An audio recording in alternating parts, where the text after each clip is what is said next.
In a small village nestled in the heart of Africa, there lived a girl named Amina. From the moment she was born, she was different. Amina could hear voices that others couldn't. These were not the voices of the living. They were whispers from the spirits of the dead. The elders of the village said she had a gift, a rare one that allowed her to communicate with those who had passed on. But this gift was both a blessing and a curse. Amina couldn't see the spirits. She could only hear them. They came to her with their problems, their regrets, and their unfinished business. Her job was to help them find peace and move on to the next world. Amina's grandmother, Mama Ya, was the only one who understood her. Mama Ya had been a wise woman, a healer, and she had once possessed the same gifts. Before she died, she taught Amina how to listen to the spirits and how to help them. Mama Ya warned her, "Not all spirits want to move on. Some are trapped by their own desires. Be careful, my child." Amina took this word to heart. She helped many spirits, guiding them with kind words and gentle advice. The village respected her, though they were wary. They knew what she could do, but they didn't understand it. One evening, as the sun dipped below the horizon, Amina heard a new voice. This voice was different from the others. It was deep, smooth, and filled with sorrow. "Help me," the voice whispered. Amina closed her eyes, trying to focus on the voice. "Who are you?" she asked. "My name is Kojo," the spirit replied. "I died before I could tell my family I loved them. I need your help to find peace." Amina nodded, her heart aching for the spirit. "I will help you, Kojo. Tell me what you need." Over the next few days, Amina spoke with Kojo often. He told her about his life, his regrets, and the love he had for his family. Amina felt a connection with Kojo that she hadn't felt with any other spirit before. He was kind, gentle, and seemed genuinely remorseful about the life he had left behind. But as time went on, Kojo began to change. His voice became more demanding, more possessive. He no longer spoke about finding peace. Instead, he wanted to know more about Amina. "Why do you help these spirits?" he asked one day. "Because it's my duty," Amina replied. "I want to help them find peace." "But what about your own peace?" Kojo's voice was sharp. "You spend so much time helping others. Don't you deserve happiness too?" Amina was taken aback. "I am happy, Kojo. Helping others make me happy." But Kojo was not satisfied with her answer. He began to appear more frequently, interrupting her daily life. He whispered in her ear when she was with friends, trying to distract her. He filled her dreams with his voice, making it hard for her to sleep. Amina sat in front of her small mirror, carefully braiding her hair. Tonight, she had a date with Abubakar, a kind and handsome man who had recently moved to the village. He was charming, respectful, and had a way of making her laugh. For the first time in a long while, Amina felt excitement and happiness blossoming in her heart. She had been alone for so long, haunted by the spirit she helped, but with Abubakar, she felt she could be herself. As she applied a touch of coconut oil to her braids, she heard Kojo's familiar voice, cold and mocking. "Why are you wasting your time, Amina? Do you really think he will understand you? He will only leave you like the others." Amina closed her eyes, trying to block him out. "Not tonight, Kojo. Please, leave me alone." But Kojo wasn't one to be ignored. His voice grew louder, filling her mind with doubts. "He will never accept you, Amina. You are mine, and I will not allow you to give yourself to another." Amina's hands trembled as she finished her braids. She had come to fear Kojo's power over her life, but she was determined not to let him ruin this night. She deserved happiness, she deserved love, and she would not let a spirit take that away from her. When Abubakar arrived, he was dressed in a crisp white shirt, his smile warm and inviting. He took her hand as they walked through the village, heading towards the small market where a festival was taking place. The air was filled with the scent of grilled meat and the sound of drums, and Amina found herself relaxing, allowing the joy of the evening to wash over her. But as they wandered through the market, Kojo was never far behind. He whispered in Amina's ear, filling her with anxiety.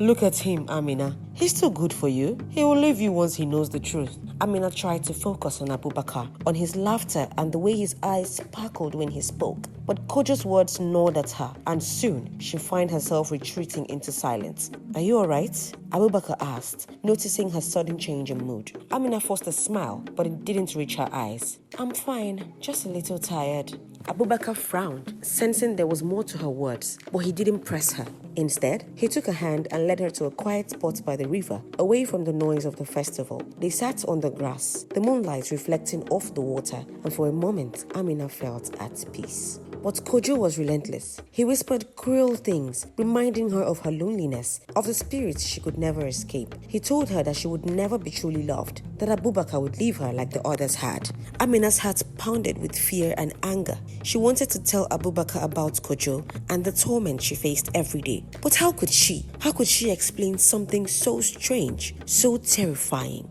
As they sat in silence, Abubakar reached out and gently touched her face. Amina, you seem far away. I want to know what's troubling you. You can trust me. Tears welled up in Amina's eyes. She wanted to tell him, but the fear of rejection held her back.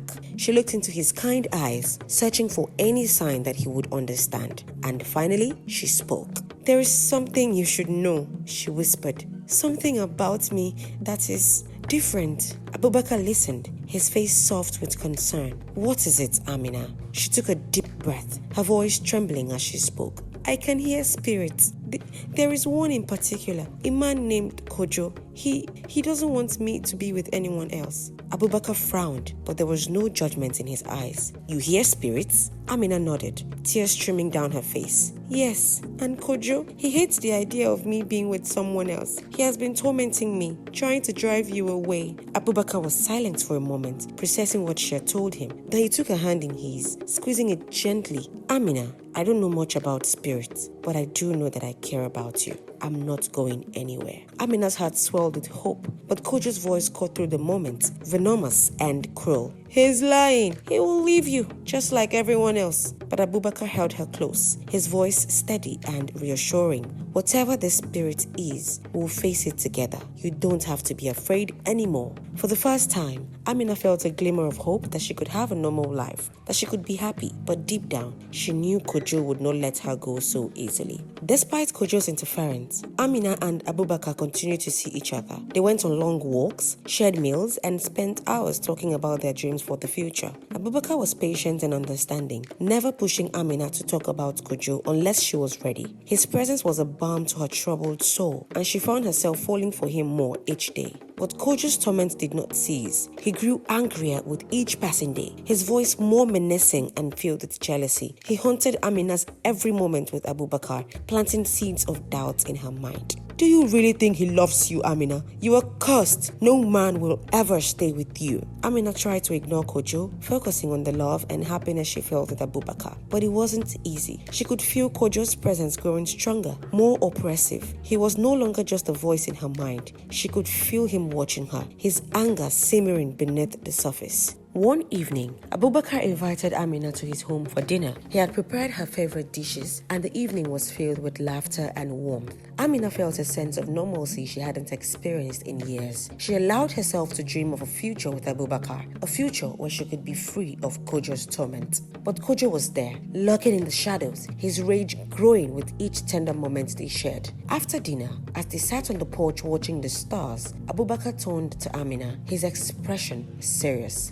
Amina, there is something I've been wanting to ask you. He began, his voice filled with emotion. I know we haven't known each other for long, but I feel a deep connection with you. I want us to be together, to build a life together. Will you marry me? Amina's heart skipped a beat. She looked into Abubakar's eyes, seeing the sincerity and love there. Tears filled her eyes as she nodded. Yes, Abubakar, I will marry you. They embraced, and for a moment, everything felt perfect. But then, a cold wind swept through the porch, and Amina heard Kojo's voice, more menacing than ever. You will regret this, Amina. I will not let you be happy. Amina stiffened, her joy tinged with fear. But she pushed Kojo's threats to the back of her mind. She was determined not to let him ruin this moment. Abubakar loved her, and she loved him. Together, they could face anything. But as the days passed, Kojo's presence grew more oppressive. He began to haunt Amina's dreams, filling them with nightmares of losing Abubakar, of being left alone and abandoned. He whispered in her ear constantly, reminding her that she was cursed, that she would never be free of him. Amina tried to stay strong,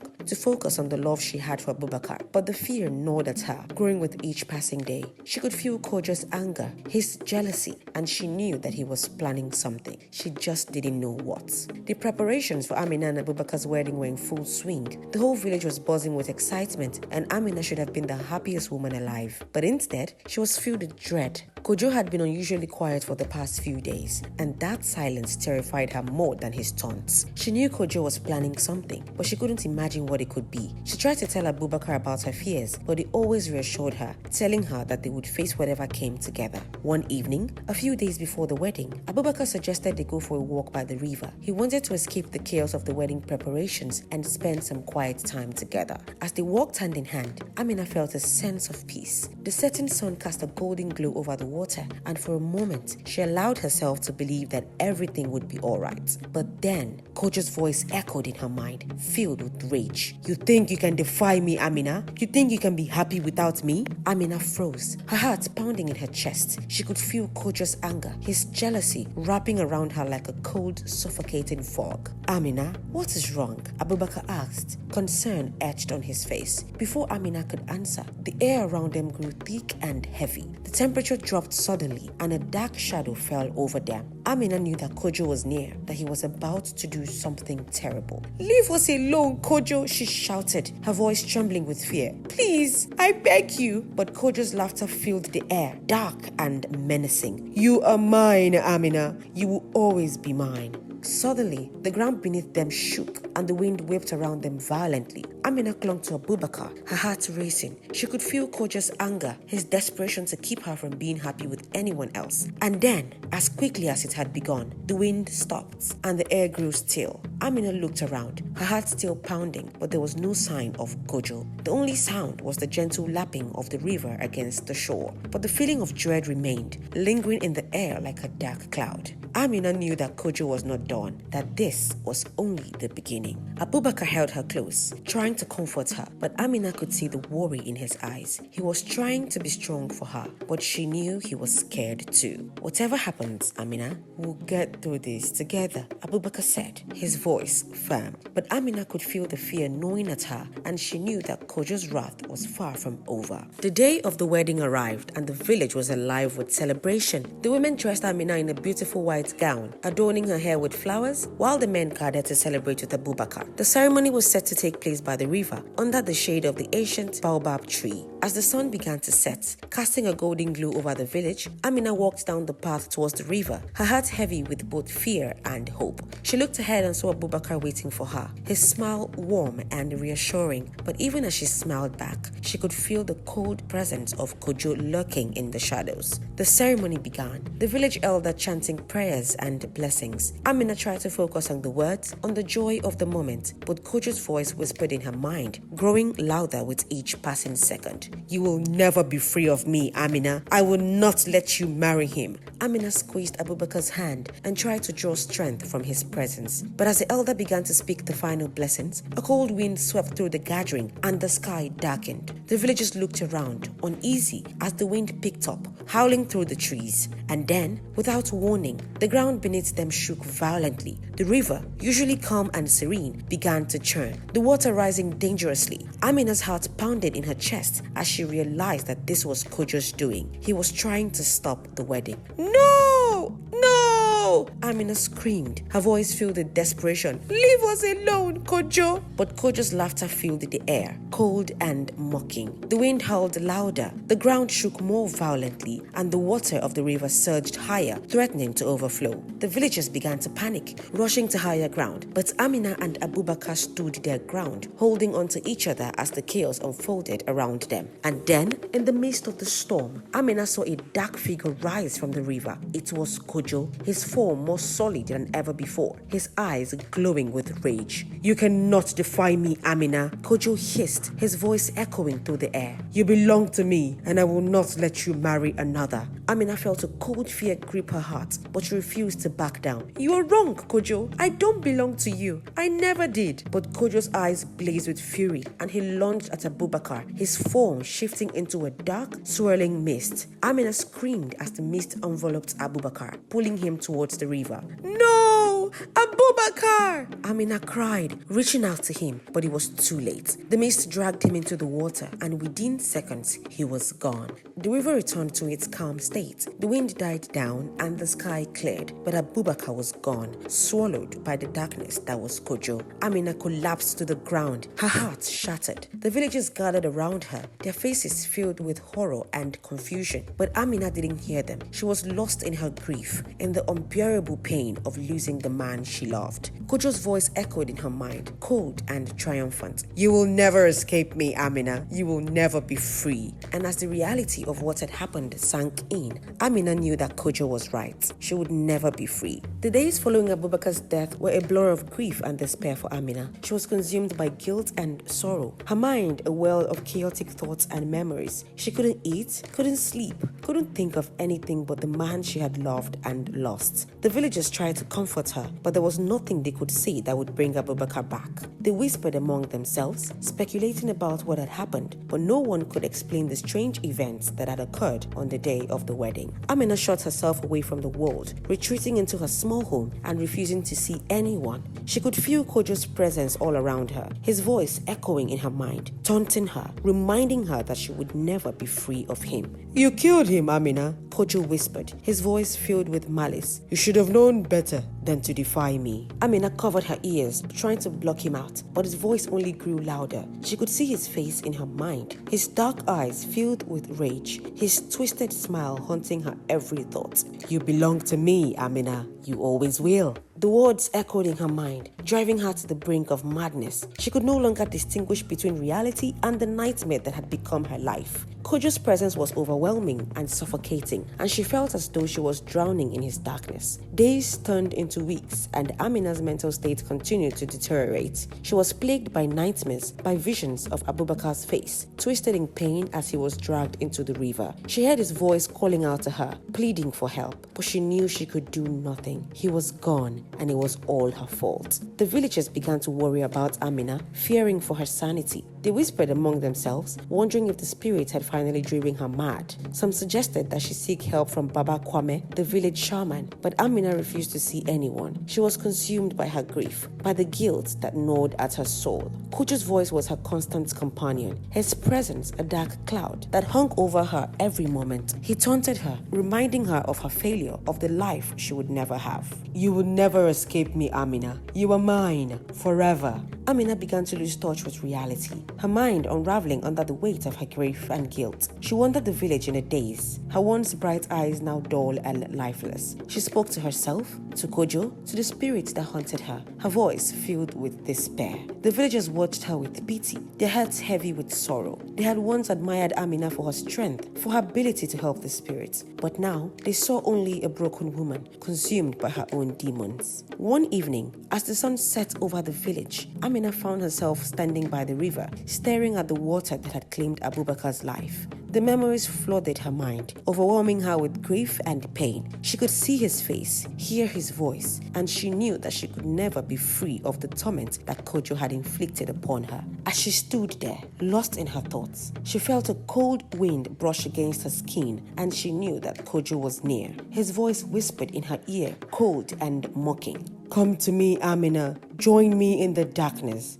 There is no hope." Amina closed her eyes, her heart filled with despair. She was exhausted, her spirit broken, and she could no longer find the strength to fight. The darkness was all around her, pulling her under, and she knew that there was no way out. With a heavy heart, Amina took a step towards the river, the water lapping at her feet. She could hear Kojo's laughter, his voice urging her to surrender, to give in to the darkness. Is this the end of Amina? Did she survive? What happened to Amina? Find out in The Girl Who Could Speak to Spirits Part 2 coming next week. Give this video a like and subscribe with your notifications on so you could get notified when it drops.